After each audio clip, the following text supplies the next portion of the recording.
Assalamualaikum warahmatullahi wabarakatuh. Selamat pagi, selamat siang, selamat sore, selamat malam. Perkenalkan, nama saya Muhammad Argiviansa Utama, NIM 06041282025023, Prodi Pendidikan Sejarah kelas Indralaya.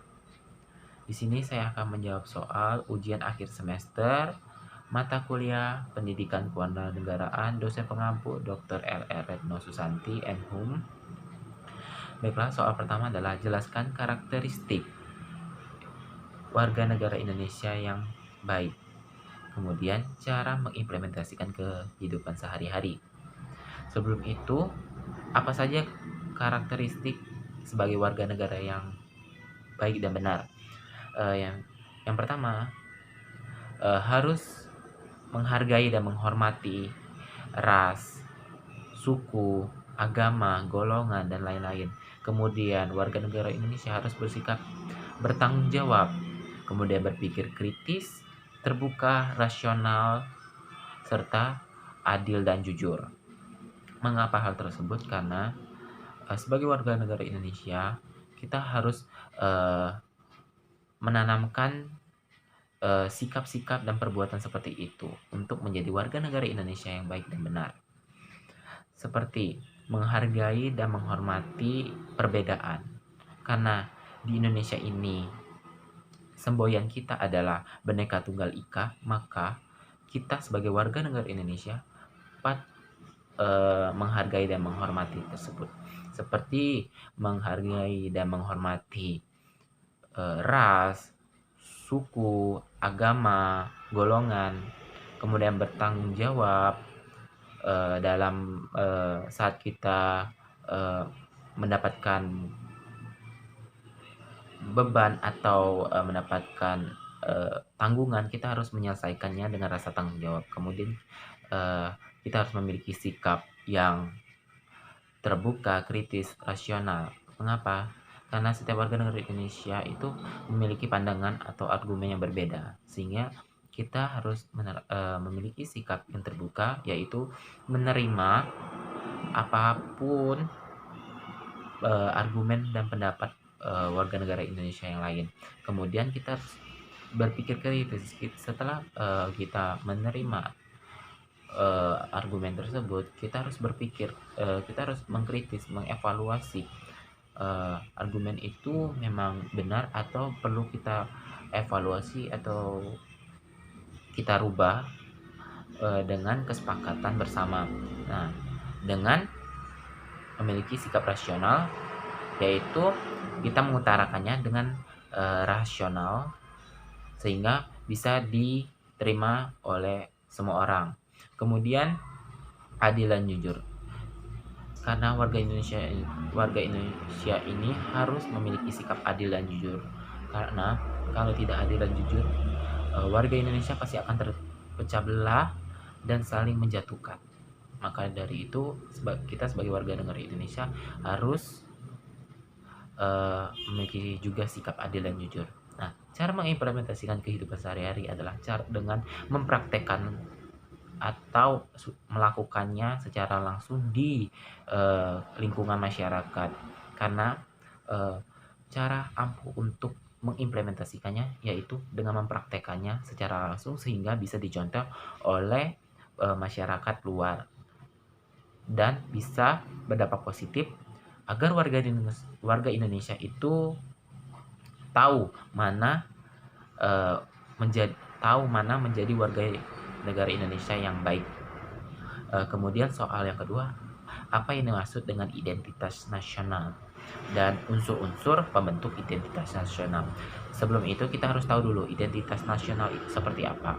Identitas itu adalah jati diri, orang mengenal kita seperti apa. Nah, kalau kita hubungkan dengan nasional adalah identitas atau jati diri nasional, agar negara-negara lain tuh tahu itu negara kita atau ciri khas kita.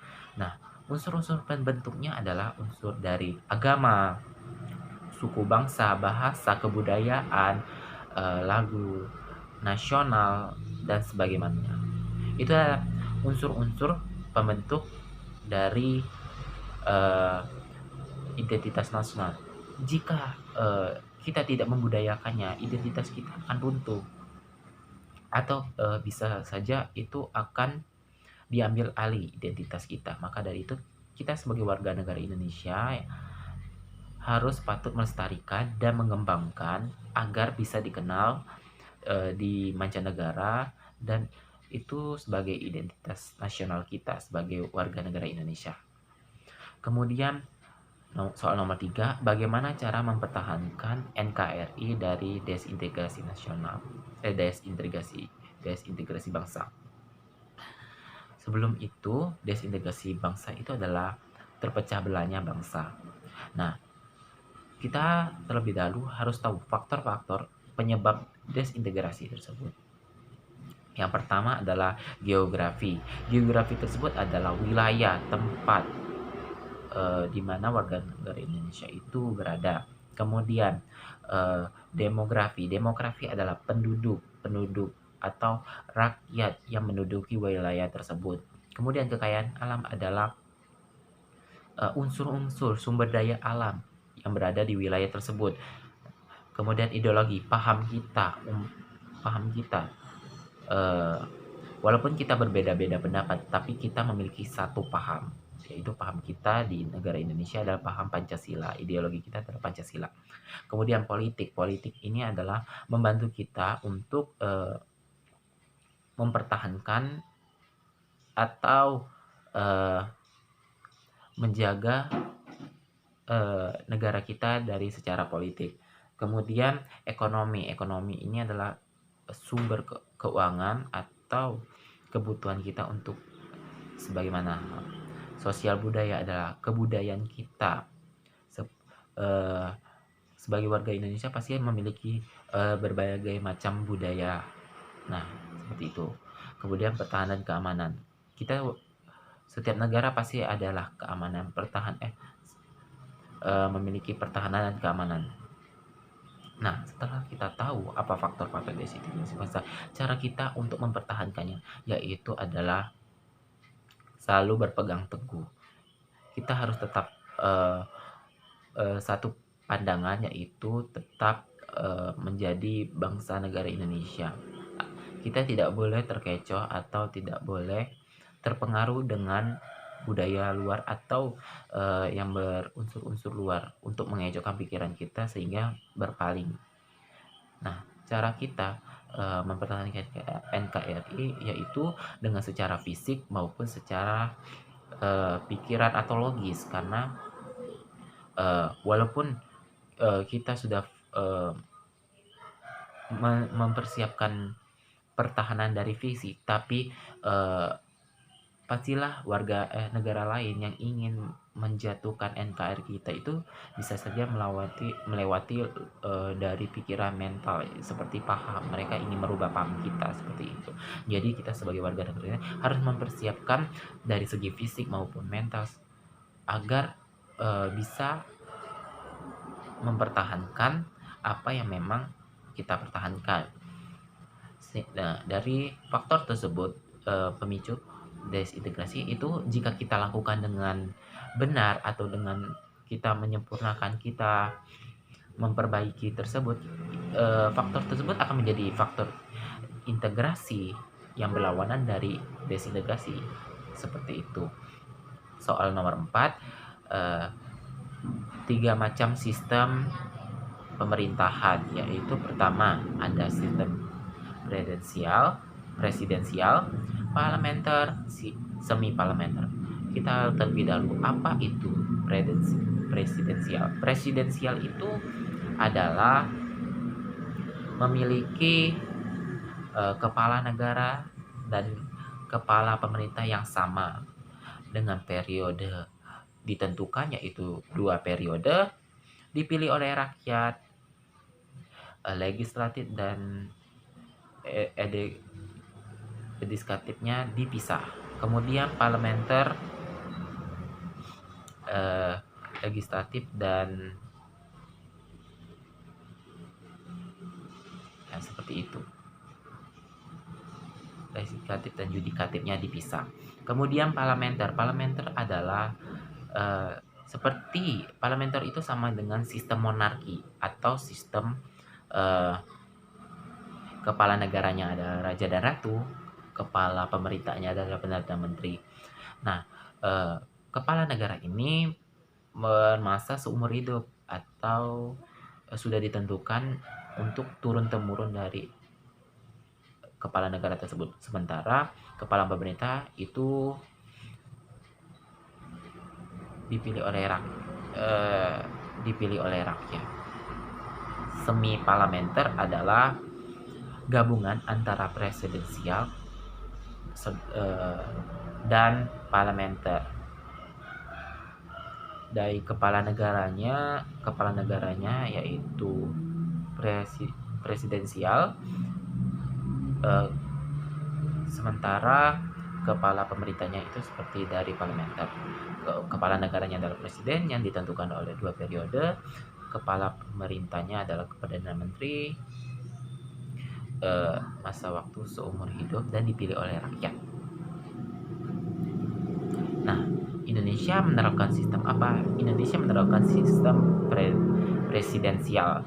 Sebelum Indonesia saat itu Indonesia itu menerapkan sistem parlementer, tapi sudah diganti karena tidak cocok dengan negara kita, makanya diganti dengan presidensial.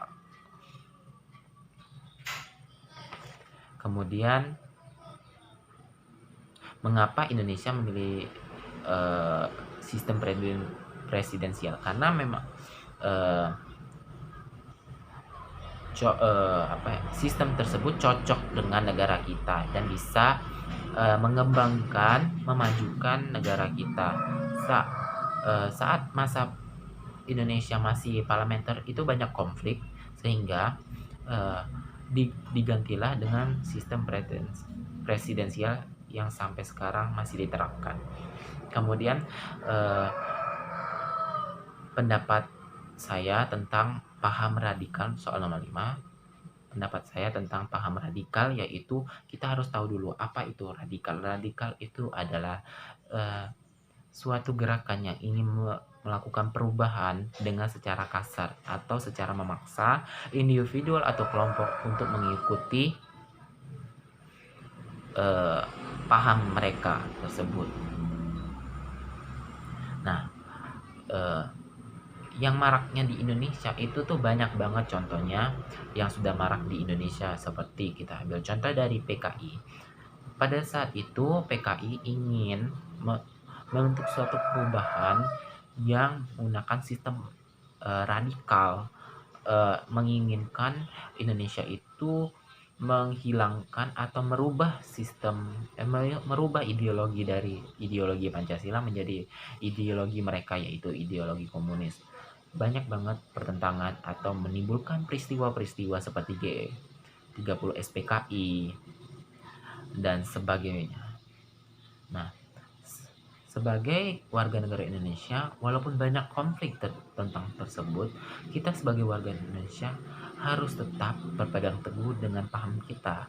Walaupun banyak kasus-kasus radikal, kita harus lawan, karena sebagai warga Indonesia kita harus mempunyai rasa bela negara, yaitu untuk mempertahankan negara kita dari ancaman-ancaman dalam negeri maupun luar negeri, seperti itu. Ya, soal nomor 6 yaitu hubungan antara wawasan lingkungan, wawasan Nusantara, ketahanan negara, serta bela negara. Dari 3 hal tersebut memiliki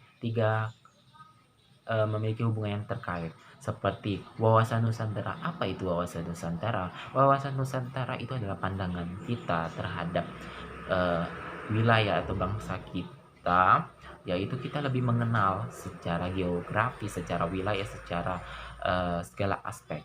Kemudian ketahanan negara, yaitu persiapan kita jika adanya yang ingin mengancam atau ingin merobohkan negara kita. Nah, kita sudah ada memiliki siapan untuk mempertahankan negara kita dari fisik maupun mental ataupun logika dan sebagainya.